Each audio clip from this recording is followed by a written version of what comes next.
welcome to the Biohacking Congress. I'm Stephan Spencer, host of Get Yourself Optimized, podcast about biohacking and personal development.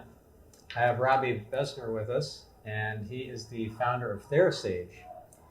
It's infrared saunas, red light therapy, and lots of cool tech we'll talk about, and just energy medicine in general. So first of all, Robby, welcome. And could you share a little bit of your origin story, how you ended up getting so interested in energy medicine and in the technology?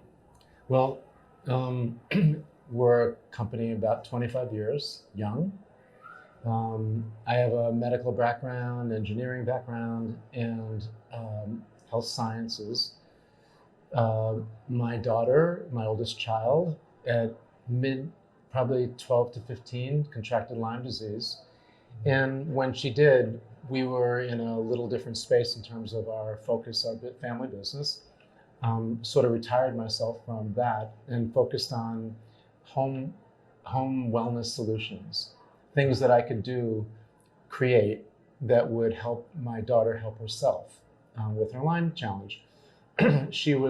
We had means, and we affiliated with the top Lyme literate doctors at the time, still considered like the top of the pyramid, because you know how the pyramid goes, like they're on the top there, and then it starts to grow underneath, and they were just rising to the top. So some of them now are considered really the leaders in the world in research development on Lyme. And they saw, so I became my daughter's nurse at home and correspondent practitioner with the main practitioners that were located all over the US to help her with her challenge. And through that journey, I started to think about her main symptoms. She expressed neurological challenges. She expressed herself with basically what I considered high levels of toxicity and inflammation. Then I drilled that down, unpacked it a little bit, and then focused on toxicity, did research as to what are the most beneficial methods and efficient methods for detoxing. Then I discovered that there are actually frequencies of sun energy that will mobilize all the toxins in your body. So at that time, again, this dates back 25 years plus ago, infrared frequencies were just used by sports medicine practitioners to help players lower their pain thresholds and improve and heal faster from injuries, of which I thought there was sort of a quasi-fit with my daughter in terms of her own healing process. When I looked at the demographic, I realized that there wasn't really mainstream. There wasn't really any products that people could buy. So I started to develop them from the engineering side of my background. I went over to Asia. I aligned myself with 3 factories and started developing.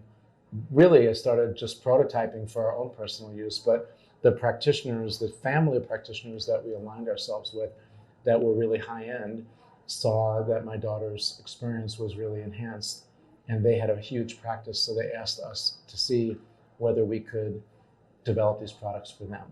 Wow. And really that was the genesis of our company. So what happened with your daughter? How did the technology help heal her? Well, way back when, remember, Lyme disease, medicine, healthcare, all that has advanced so much in 25 years. But 25 years ago, the set protocols were just, various different cocktails of different kinds of pharmaceutical medications, antibiotics, which basically are pretty caustic. They start to tear down your body. We knew that. That was sort of the price that you pay. And the result hopefully would be that you'd get some advancements. We went along that path for 8 years or so, and then we saw sort of a zero-sum game. She'd get some benefit, then she would relapse and get some benefit. And then there were more technologies, different doctors, and after 15 doctors and a whole lot of money, there was a point that between travel, medical bills and medications, it was in the 20s to 30,000 a month in managing, which most people really can't afford. So when we birthed our company, Therasage, we come from a mission of passion, meaning I lived through that journey with us, and we see the community. Of course, I believe that Lyme is pandemic in itself right now because it mimics so many other diseases neurological diseases and so forth, that it's often misdiagnosed. So for instance, a patient can come in and express the symptoms for MS, but it's really Lyme. So it's like the double whammy, or the worst scenario. The doctor will diagnose them as having MS, treat them for MS, not even think, mostly because now, again, remember, Lyme awareness has really gained a lot of momentum over the years. But way back when, it wasn't even on the radar screen. So they wouldn't treat them for what you had or what she had, and they treat them for what she didn't have, which is, whoa, way bad. So we kind of got on this whole philanthropic mission to educate. And in our own company, our own mission is to develop devices, home solutions that are basically affordable.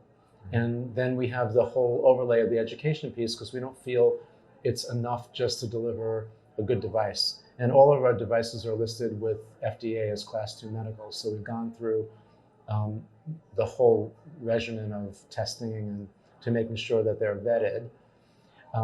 And truth be told, the first 15 years of the growth of Therasage, we were focusing on the medical community. So that model is, I train a doctor, or I get up in front of an audience, and I may train 20 doctors or enlighten them, make them aware of the power of healing of sun energy, and with hopes that they pair up our technology with their protocols. It's not instead of the doctor, it's along with the doctor to improve the efficacy of their practice. And that worked great. It was a slow growth model.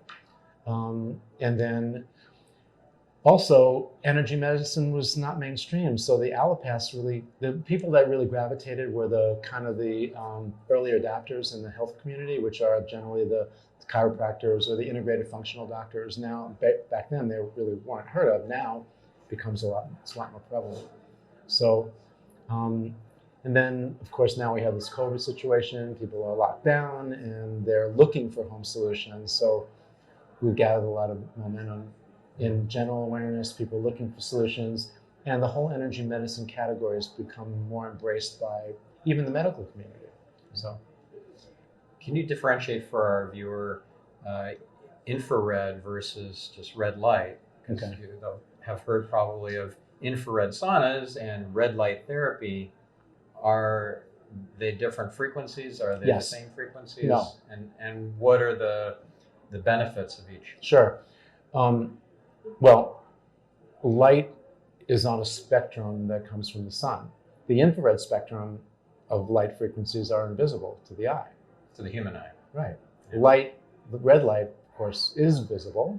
So it's a lower frequency. It's measured in nanometers. Mm-hmm. So it's a lower frequency of nanometer, and that's why the eye can pick it up, just like blue, purple, green. And then there's the rainbow. So if you look at the full range of electromagnetic energy that comes from the sun, it starts with the ones that are the most harmful for the body, which is gamma and X-rays, then UV light, then green, blue, Roy G. Biv, right? And then that's the visible spectrum, and then it goes into the invisible spectrum, which is, of course, the infrared area. And so each of these wavelengths have different characteristics. It's almost like dialing a radio station. If you could imagine, each radio station has a different kind of music, right?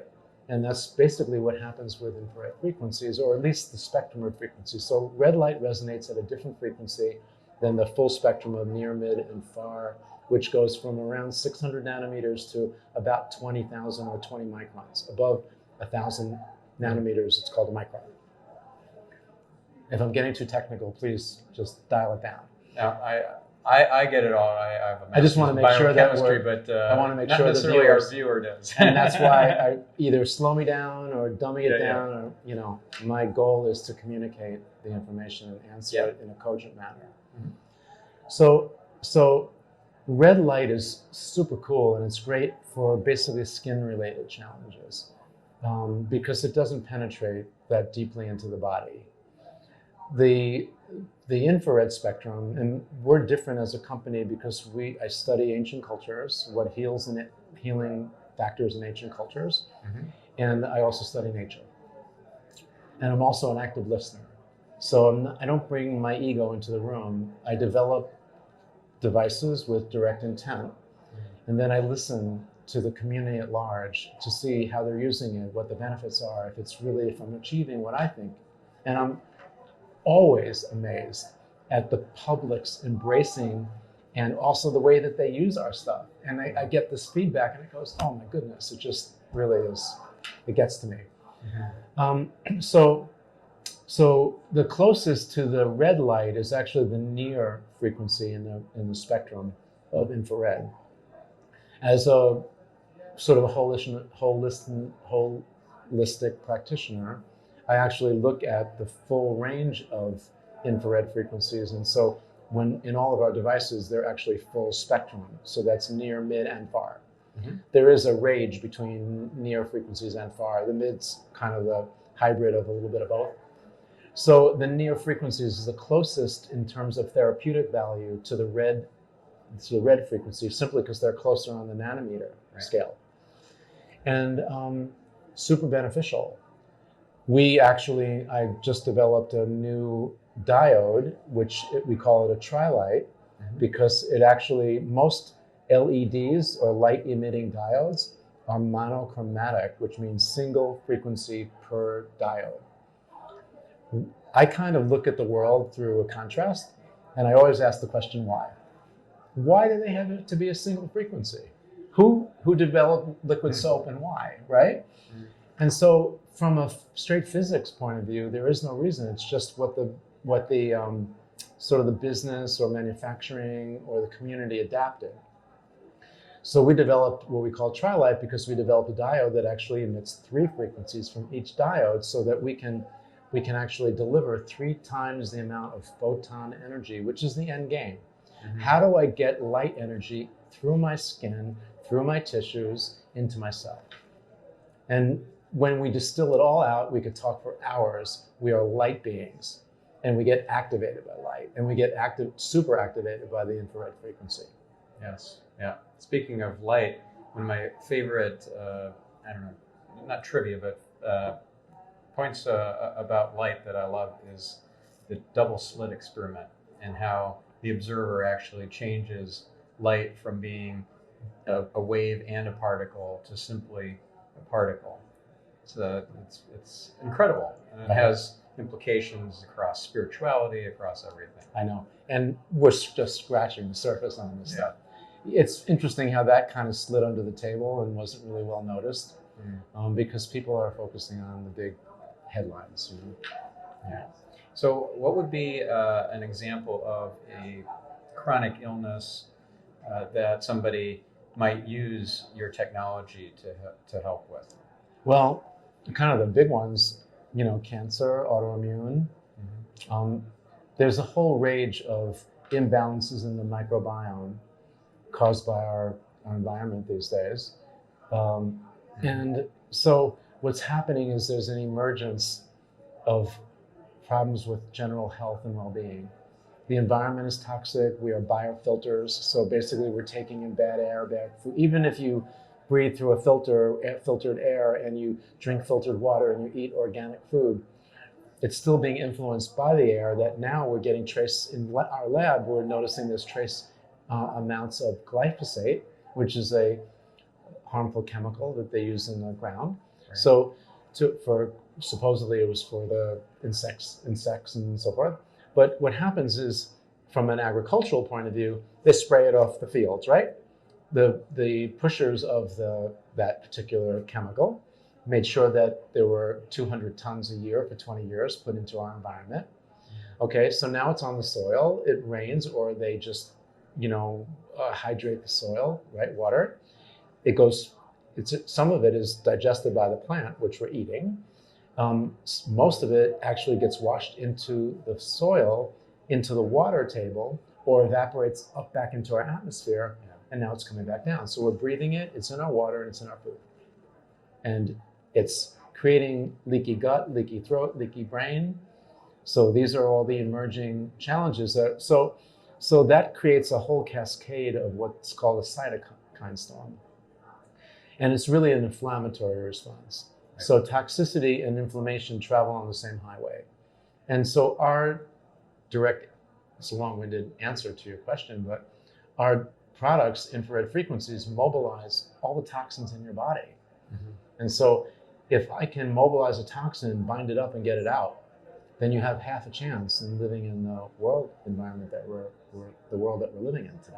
So how does your technology bind the toxins? Well, we actually we create protocols. For us, it's not good enough just to develop a device that will mobilize a toxin. That's the infrared sauna or the infrared healing pads that we've made. Mm-hmm. So now we stir up the pond, okay? But what could happen, or what happens very often, is it just settles back down either in the same place or a different place, particularly when it's heavy metals or microtoxins. Those are smaller particles. The bigger particles, which are basically the body gets from air, water, food, mostly through our skin, stored in our fat. 70% of those are stored in our fat, or household chemicals. That's the low-hanging fruit.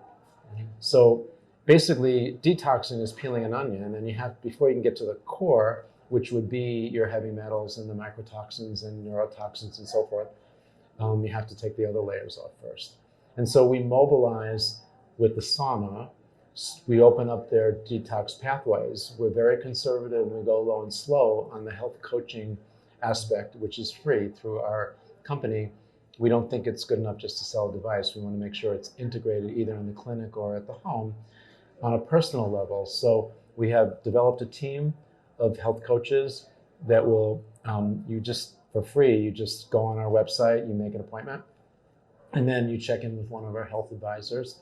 They go through sort of an intake process where we get an understanding of where you've been and basically what your top 5 symptoms are. And we unpack that. We create a protocol that unpacks and focuses on your symptoms, not on your diagnosis, because coming from an allopathic background, 8 out of 10 diagnoses are wrong because the doctors aren't asking the right questions. Mm-hmm. I'm not saying all the doctors, but in these days, there's no time and patience to really get personal.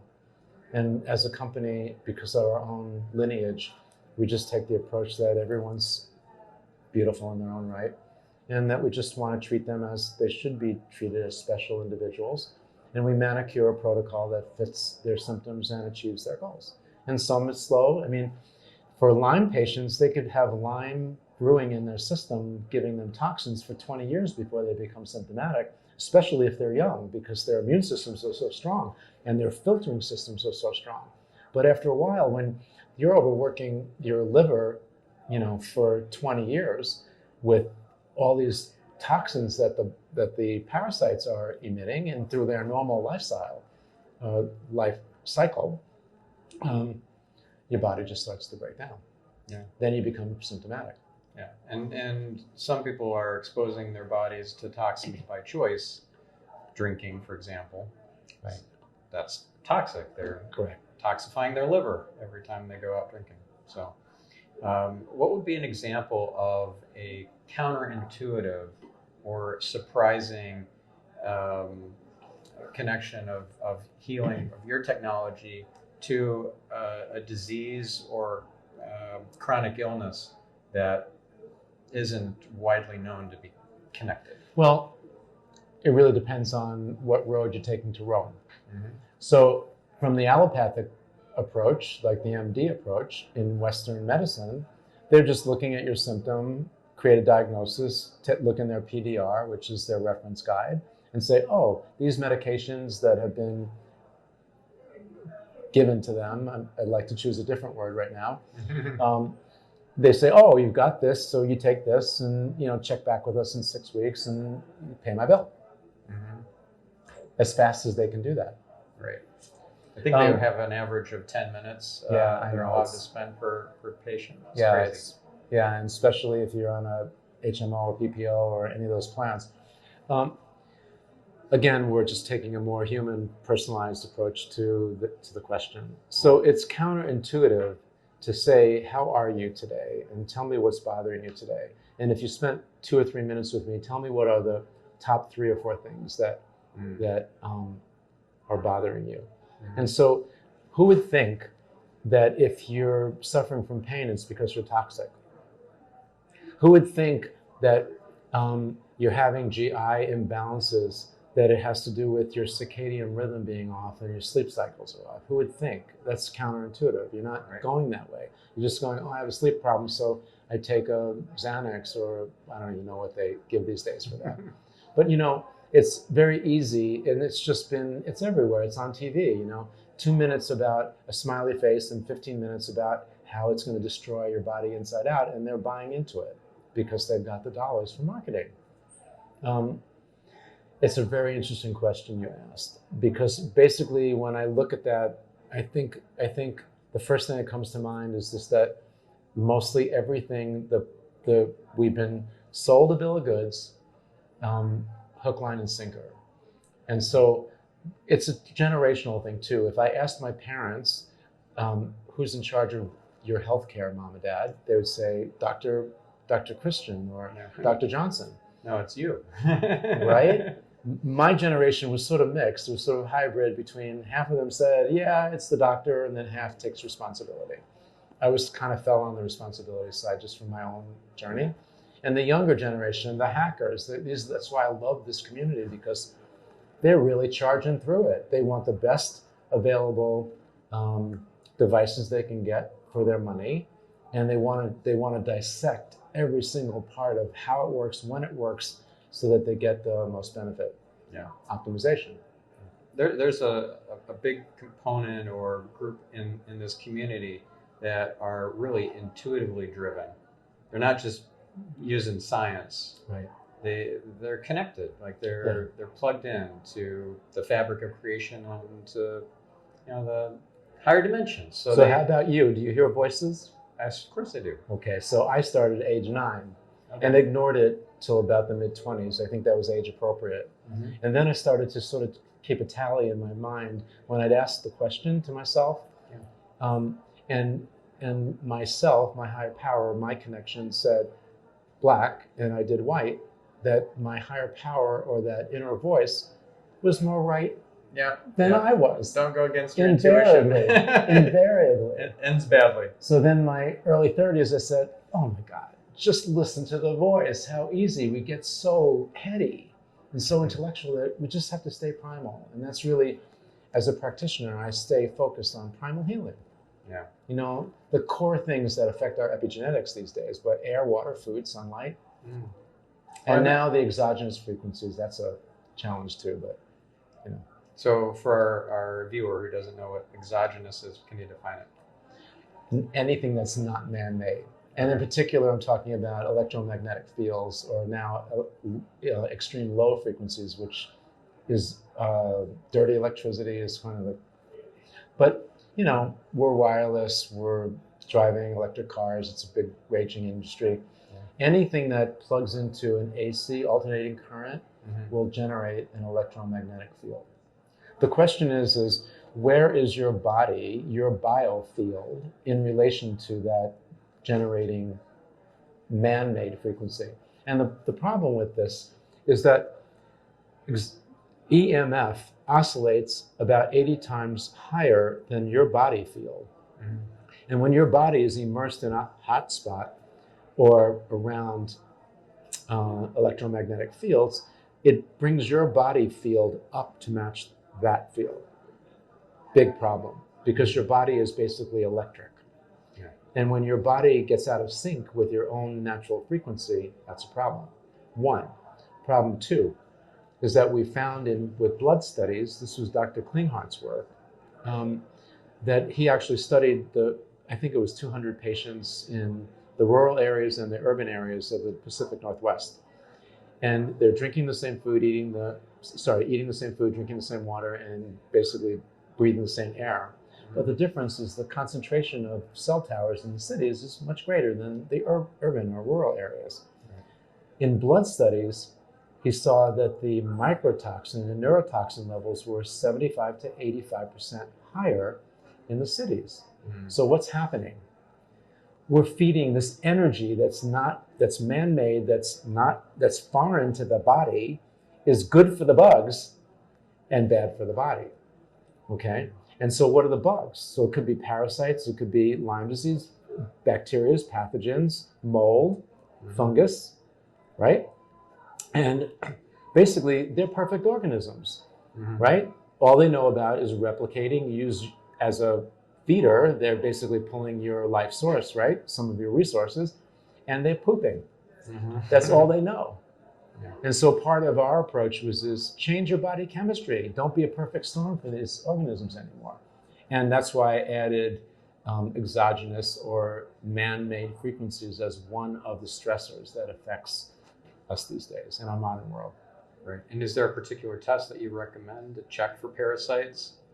Testing for parasites is easy. I mean, that one, actually the best test that I use these days is actually using some of the protocols. If you're suggested in your symptoms that there's an imbalance, then we'll start you on a simple homeopathic protocol and see how your body responds. If you start getting detox symptoms or recovery reactions, then we know that homeopathic or that remedy is working, which suggests that you have that parasite. You can go through exhausting tests. I mean, the Greek test is really great. There's a couple of tests that you send out. Great Plains makes a really great test, a urine test, and a bunch of, they're a terrific group. And within a week or two, you can actually, from a laboratory point of view, know exactly what's happening. But, back in the day when we were first testing, we were using IGeneX, and the blood tests were between 1 and 2,000. Generally, the Western blots were not conclusive, so we were getting all kinds of results. And this was before, they drilled that down a little bit. So testing is certainly important, and I believe in it, but it's not everything. It's just one of the things. Yeah, well, you've got to take action. Well, so these days, more modernly, I kind of like to see how the person is presenting, and then discuss a methodology, and which might include just starting them on a simple protocol just to see whether or not there is some kind of reaction to a remedy to something that they might be experiencing. I'm curious, is there an elimination diet of sorts for EMF exposure? Yeah, take your shoes off. I mean, Dave Asprey would tell you this: take your shoes off, hug an oak tree, get grounded. Yeah. The problem is we're not balanced electrically. Dr. Tennant, Jerry Tennant, is all about body electric, and that what he's done is he's figured out that there are 6 zones in the body, and that each zone is an electron donor. So if one zone here is electron deficient, then it'll borrow from somewhere else. Well, you borrow from here, then this borrows from here, and this borrows from here, and eventually you run out of the bank to borrow electrons to, and then you become run down, symptomatic, and so forth. So what's the easy cure is just the earth charge. Our bodies now, because we don't touch the earth anymore, we wear rubber shoes, and so we walk on the earth, but we don't touch the earth. Yeah. And then many of our modern amenities like air handlers, we're in Florida, so air-conditioned homes, offices, cars. In the winter months up north, you'll have heated everything. They spin out positively charged ions. They're called cat ions. And that charges your body positively. And your body battery actually has to be neutral. So you need a negative positive charge equal. That's why when you get grounding technology, your body absorbs it like a sponge because it wants to get normal so that it can go back to its proper way to do it. So the simplest and cheapest way is kick your shoes off, walk in the sand, walk in the grass, hug an oak tree, or a palm tree down here.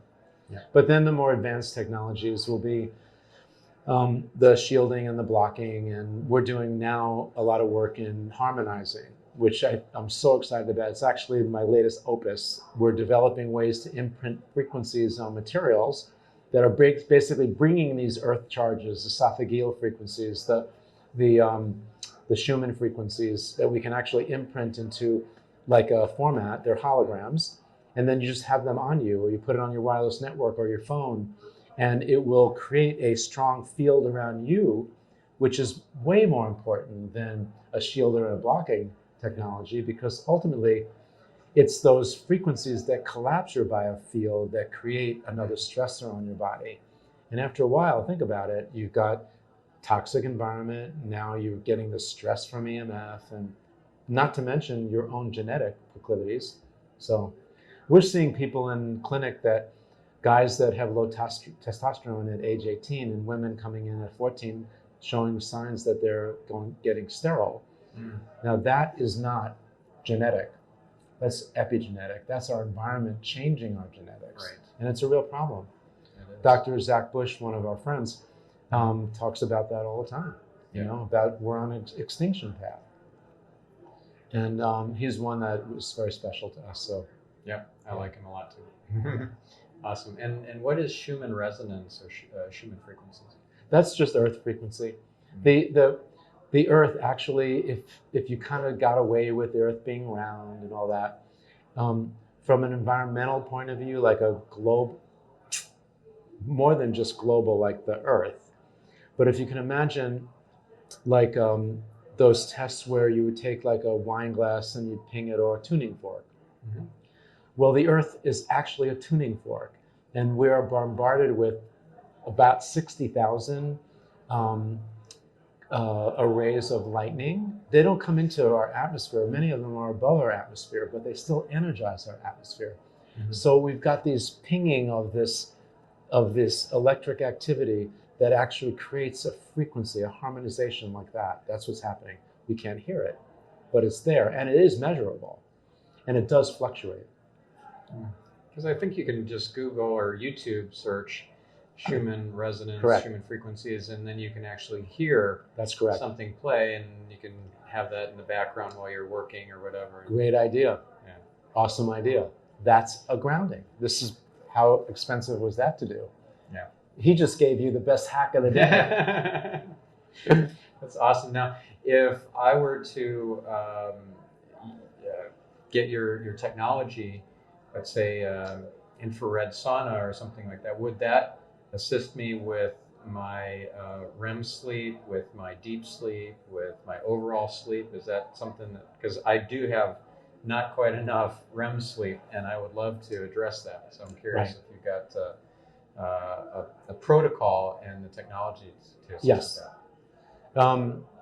I don't think that what we've created and or what nature's created, infrared frequencies, is a panacea by any means. I think our bodies are complex. We have a tendency to compartmentalize and specialize, where I believe the approach should be more systematic. Like the brain's connected to the heart's connected to the gut. I mean, it's all connected. So it's not just one thing.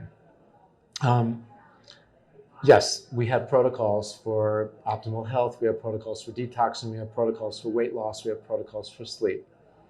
And really what you're talking about, and this is, again, a sign of the times, the world we're living in, we're sitting in a sympathetic dominant state. And sometimes what happens is, in my belief system, that kind of the GPS system gets turned off and our body's lost our way.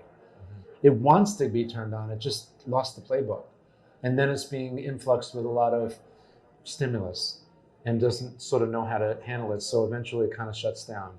That impacts your circadian rhythm, among other things. So it's technology, it's light. Like we look at EMF disruption will disrupt your sleeping cycles. Yeah. So junk light, and there's so many stressors and destabilizers that we subject ourselves to, and many of us don't even know it. Exactly. So to answer you, yes, infrared is something that we have developed to actually move you from sympathetic dominance to parasympathetic. We've actually developed a heart rate variability technology, proprietary, that we use to test to make sure that all of our devices are actually doing what we want them to do.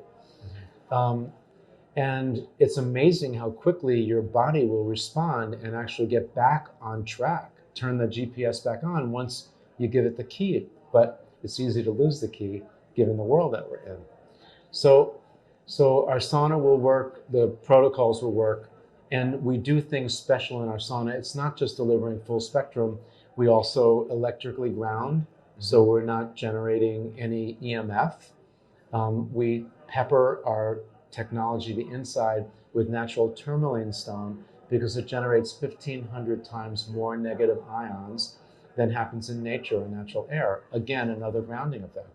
So we are actually assembling what I believe is a symphony of different kinds of frequencies within the energy medicine category and putting that all in our sauna. So when you're in there, you're kind of getting a lot for your money. Right. And for somebody who's never been in a sauna like that, it might have been in a sauna that, is you're just in a towel or whatever, and you're getting heated up like a Swedish sauna or whatever. But why get inside of a sauna to get the treatment? Why not just have a light hanging on the wall that you get in front of? Like, what's the difference? Okay, so there are some companies that have done, and that's a delivery system is what you're talking about. Yeah. And first off, I don't know about you, like we look for basically 30 minutes. It takes 8 minutes to get enough frequency in your body to actually create a physiological change. So imagine me saying to you, Stephan, let's go stand in front of the wall for 30 minutes. Yeah. Yeah. I mean, a little difficult to think that you'd want to do that and feel comfortable. Yeah. The next part is that many of those devices, they generate EMF, so they tell you to stand 8 inches away, 10 inches away, 15 inches or 16 inches away. And the further you get away from the light source, the more muted or diluted the actual or photon energy or light energy is penetrating your body. It's got to go through your fat layers, and actually infrared frequencies, they resonate in and harbor in your most dense parts of your body, which is your muscle mass or your organs. So you don't want to be slapped right on it, but if you're on it, those devices, they have little fans behind them. It's the least expensive part of that device. Probably costs maybe $8 to $10 at most, but they generate huge amounts of EMF. So how does your body manage the conflict between EMF and receiving that photon energy? Not very well, because your brain, it's incredible how amazing we are. Mm-hmm. And it's there to serve and protect. What does that sound like? Okay, so it wants to protect you and preserve your body. That's its main mission statement. And so when it's conflicted between protecting against exogenous man-made frequencies that it perceives to be outside what it considers helpful for its own stressor. Then it collapses the biofield. And if it's strong enough bad frequencies, it now becomes another stressor that, along with everything else, toxicity, inflammation, all that, just starts to break the body down, and eventually, we all get sick. So the infrared sauna doesn't have... No, we learned 17 years ago how to remediate, block, and shield. The latest is harmonizing. So now we have a third way that we take care of that problem. Mm-hmm. And so when you sit in our sauna or use our healing pads, any of our infrared technology, you're not getting any EMF or any extreme low frequencies, which allows you to receive all the natural frequencies that were created to help us heal. Awesome. Now you're suggesting that 30 minutes a day is kind of a minimum for a healthy person. Is that also the case for somebody who is health challenged, or should they be in there for 30 minutes twice a day or for 60-minute sessions? Well, first of all, you can't get too much infrared because there's a process in the body called homeostasis. It's sort of a balance. Mm-hmm. And like vitamin C, your body absorbs what it needs and then you spill off. And the same thing with this energy. You absorb what you need in your tissues, and because the concept is the sun will always rise tomorrow. Okay? Mm-hmm. And so it's different than a food source. In a food source environment, you don't know. There's scarcity. You don't know whether you're going to find food the next day. That's why animals, rage and so forth. Okay, but the sun's always going to rise, so you're always going to be there tomorrow to recharge that battery. Is the idea, at least from a animalistic point of view, a very primal point of view. Mm-hmm. So you can't get too much, and basically, it really does, kind of augment. And in our own protocols, what we like to do is have you do it the early part of the day. 30 minutes is a really good goal. It depends on how the patient or the customer presents themselves. Mm-hmm. If they're very fragile or very young, mm-hmm. then we basically start most people off low and slow. And that could be every other day, preferably, and I'm asked this question a lot, how often should I use it? So I ask you the question rhetorically, how often do you get toxic? In this environment, I think I'm getting toxic every day. And so my preference would be to use sauna every day. And 30 minutes is enough, I believe, to actually pull out the toxins from the day before and start pecking away at the ones that you've stored in your body over time. And like in the adipose tissue. Yeah. And like like a Lyme patient that's been fostering Lyme, for 10 years or maybe just 2 years or whatever, their protocol would be maybe within 8 to 10 weeks to get up to 160 degrees Fahrenheit for 45 to 50 minutes, because it's a cumulative effect. The longer in it, the better the effect. That means consecutively. The more days you do it consecutively, the better the result. The longer you do it, the better the result. But if I was your swimming coach and you were never swam before and you were deathly afraid of drowning, I wouldn't throw you in the deep end of the pool and go grab a latte and say, I'll be back in an hour and expect you to live. That's good, because I don't know how to swim. I can relate to what you're saying. I am an empath, so I just picked that one out. So I start you off in the shallow end, and if you're really symptomatic, then it might just be a toe in the water. Get comfortable with the temperature. Get comfortable with the depth. Tell me how your body is so responsive. Yeah. We're just waking them up. Awesome. Well, this was fabulous. I really enjoyed our conversation. So how does our viewer go to your site and buy your product and so forth? It's Therasage. Well, the best way to find us is actually going to our website, which is Therasage, spelled THERASAGE.com. We do have a toll-free number, 888-416-4441. We're on Instagram, we're on Facebook, we're fairly visible, and we're here to help. Awesome. Well, thank you, Robby. And if you are at all interested in attending this wonderful event, we're at the Biohacking Congress in Miami. The next one is the Biohacking Congress in Las Vegas on March 19th and 20th. And you can go to biohackingcongress.com to get your tickets. I'm Stephan Spencer, host of Get Yourself Optimized. It was a pleasure. Thank you.